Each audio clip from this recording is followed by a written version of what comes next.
മറ്റു വാർത്തയിലേക്ക് കൂടി വാളയാർ ആൾക്കൂട്ട കൊലപാതകത്തിൽ പിടിയിലായവരിൽ 4 പേർ BJP അനുഭാവികളെന്ന് സ്പെഷ്യൽ ബ്രാഞ്ച് റിപ്പോർട്ട്. കേസിലെ 4ാം പ്രതി ആനന്ദൻ CITU പ്രവർത്തകനെന്നും ഈ റിപ്പോർട്ടിലുണ്ട്.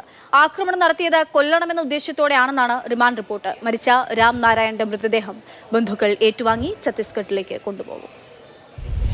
വാളയാറിലെ ആൾക്കൂട്ട കൊലപാതകം അത് വലിയ തോതിൽ ചർച്ചയാവുകയാണ് ഇപ്പോൾ. ആ ഘട്ടത്തിലാണ് മന്ത്രിമാർ ഉൾപ്പെടെയുള്ളവർ ഈ കേസുമായി ബന്ധപ്പെട്ട് RSS BJP അനുഭാവികൾക്കും പ്രവർത്തകർക്കും ബന്ധമുണ്ട്, ഇതൊരു വംശീയമായ ആക്രമണവും അതുപോലെ തന്നെ കൊലപാതകവുമാണ് എന്ന പരസ്യ പ്രസ്താവനയുമായി രംഗത്തെത്തിയിരുന്നത്. അതിന് പിന്നാലെയാണ് ഇപ്പോൾ സ്പെഷ്യൽ ബ്രാഞ്ച് റിപ്പോർട്ട് കൂടി പുറത്തു വരുന്നത്.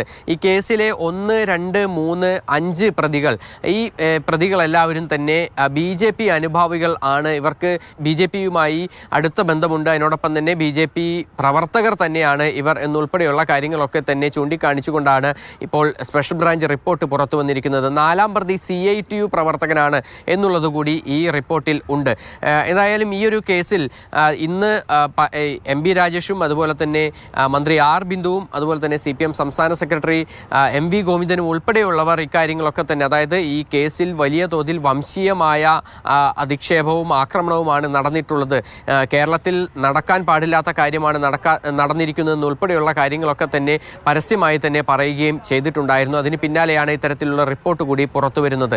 അതേസമയം തന്നെ ഈ കേസിലെ അന്വേഷണവുമായി ബന്ധപ്പെട്ട് സ്പെഷ്യൽ ഇൻവെസ്റ്റിഗേഷൻ ടീം മുന്നോട്ട് പോവുകയാണ്. കൂടുതൽ പ്രതികൾ കേസിൽ ഉണ്ട് എന്നുള്ള കാര്യത്തിൽ കൃത്യമായൊരു നിലപാട് എടുത്തിട്ടുമുണ്ട്.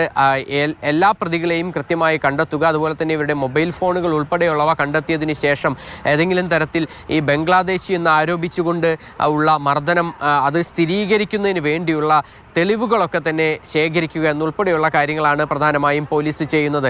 അക്കാര്യങ്ങളിലൂടെ എല്ലാം തന്നെ അന്വേഷണം പുരോഗമിക്കുന്നുണ്ട്. എന്തായാലും വലിയ തോതിൽ ചർച്ചയായ ഈ ഒരു വിഷയം കേരളത്തിൽ ഒരിക്കലും നടക്കാൻ പാടില്ലാത്തതാണ് എന്നുള്ളത് തന്നെയാണ് എല്ലാ ഭാഗങ്ങളിൽ നിന്നും ഉയർന്നു വരുന്ന ഒരേ വികാരം. MS Lishoy, Mathrubhumi news, Thrissur.